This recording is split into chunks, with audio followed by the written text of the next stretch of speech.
Assalamualaikum warahmatullahi wabarakatuh. Perkenalkan, nama saya Azima Syahida dari SMP Negeri 6 Surakarta yang memiliki rasa empati, rasa simpati untuk melatih pencegahan kekerasan seksual di ranah online sebagai agen perubahan. Sebelumnya aku mau kasih tahu kalian kenapa aku mengedukasi hal ini ke khalayak. Karena aku jelasin ini karena biar kita semua khususnya kaum perempuan agar mengetahui apa pengertian oksea, mengetahui pentingnya edukasi tentang oksea, pencegahan oksea, dampak oksea, contoh oksea kayak gimana, dan cara melaporkan jika terjadi hal seperti oksea ini. Sebenarnya oksea ini apa sih? Apa sih eksploitasi sosial anak di ranah daring? Emang bisa di ranah daring ada eksploitasi?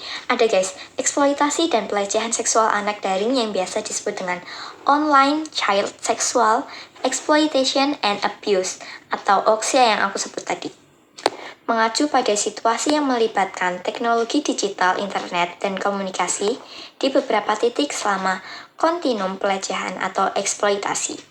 Dan bentuk-bentuk oksea itu juga macam-macam, mulai dari berbagai materi yang menampilkan kekerasan atau eksploitasi, yang biasanya konten-konten yang tidak senonoh terus dipost, bisa aja dari sosial media, dari YouTube, dari TikTok, dari Instagram, kayak gitu. Atau grooming online tuh kalian tahu kasus Abang Nathan. Nah, kasus Abang Nathan itu juga termasuk dari grooming online ya. Kayak dia pertama kan kenal dari ML. Kalau kalian belum tahu, ini contoh chatannya. Itu awalnya mereka itu cuma kenalan, temenan, dan Abang Nathan ini tuh mengaku umurnya tidak jauh dari sang anak yang di grooming ini. Setelah itu diberi ini, meminta foto ini, dan lain sebagainya. Terus ada sexting, ada pemerasan seksual atau sextorting, atau streaming langsung yang memamerkan badannya, seperti itu yang sering kita lihat di TikTok ya kan? Dan cyberbullying yang kita mengepost apa, atau orang lain ngepost apa, terus komen-komenannya kayak gitu, negatif gitu. Terus itu juga merupakan kejahatan terhadap anak yang membutuhkan respon global mendesak, multisektoral, dan menyeluruh. Dan sudah sangat banyak kasus di antara lain seperti ini. Dan masih banyak lainnya. Kalian bisa cek lewat Google, lewat TikTok, lewat sosial media yang lain. Dan apakah kekerasan seksual ini terjadi secara online?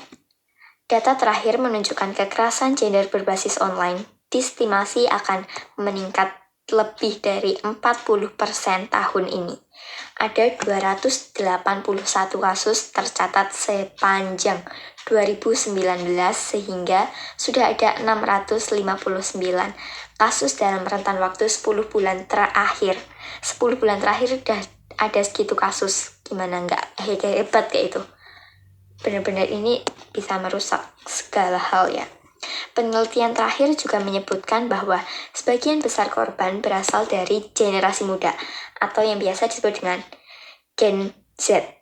Termasuk aku ini Gen Z. Gen Z itu generasi muda dapat disebut dari tahun 2000-an hingga tahun sekarang.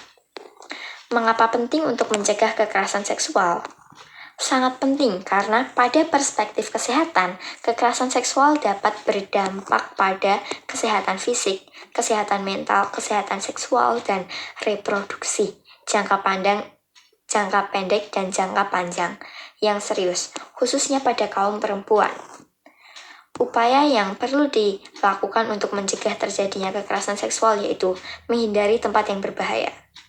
Menghindari tempat berbahaya itu misal kalau kalian udah tahu di gang ini ada banyak-banyak cowok nih dan kalian lewat sendirian, itu dihindari. Atau kalau memang itu benar-benar last option kalian, ya silahkan, cuman lebih baik dihindari karena kita juga nggak tahu apa yang bakal terjadi di kemudian waktu ya kan.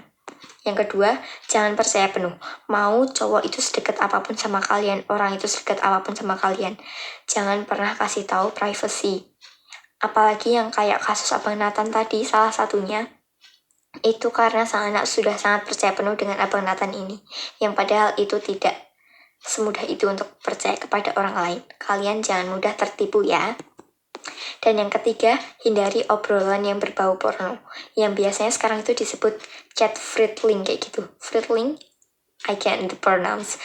Nah, itu termasuk chat yang mengarah ke sana dan kita nggak tahu orang itu akan terpancing seberapa hebat atau gimana.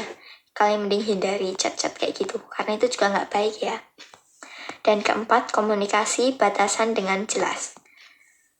Komunikasikan batasan dengan jelas tuh kayak, ini sebenarnya kita batasannya tuh seberapa sih? Kalau pacaran ya berarti segini. Kita nggak boleh lebih, kamu nggak boleh kayak gini, aku nggak boleh kayak gini.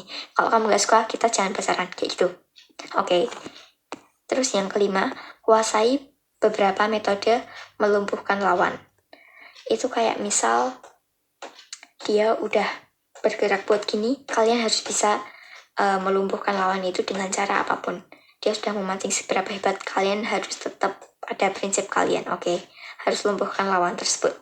Itu konsep, atau bisa jadi mindset kalian. Berani bersikap tegas. Dia friendly dikit, kalian tetap tegas kayak, apa sih nggak jelas, langsung blok atau langsung lakukan hal report dan lain sebagainya. Yang ketujuh, bersikap percaya diri. Kalian dengan percaya diri, kalian bisa bersikap tegas dan kalian akan dihormati.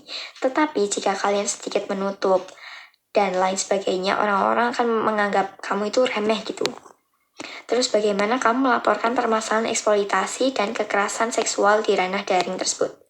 Jika ada anak yang mengalami kekerasan atau eksploitasi di ranah daring, hal utama tentunya melapor ke layanan perlindungan anak terdekat atau hotline SAPA's 129. Tetapi kalau kalian masih belum berani buat lapor ke situ, kalian bisa laporin kepada orang yang lebih mengerti di lingkungan tersebut. Misalnya, kalian mendapat oksia ini di sekolah. Nah, kalian bisa melaporkannya ke guru BK atau langsung ke kepala sekolah. Atau orang yang kalian percayai di lingkungan tersebut ya. Dan pesan aku buat kalian semua kaum perempuan aku harapkan lebih berwaspada setelah mengetahui informasi ini dan lebih care terhadap teman-teman perempuan terdekatnya, perempuan manapun di sosial media. Ingatkan secara baik, kayak jangan kayak gitu kak harus kayak gini, dengan cara yang baik ya teman-teman. Nah, terus kalian juga harus lebih lakukan 7 tips untuk menghindari tadi. Terus kalian juga menyebarkan informasi ini kepada perempuan-perempuan lain. Itu salah satu cara untuk memperdulikan teman-teman kita. Itu aja dari aku. Wassalamualaikum warahmatullahi wabarakatuh. Semoga informasi ini membantu. Maaf jika ada salah informasi, salah pengucapan, dan lain sebagainya. See you next video.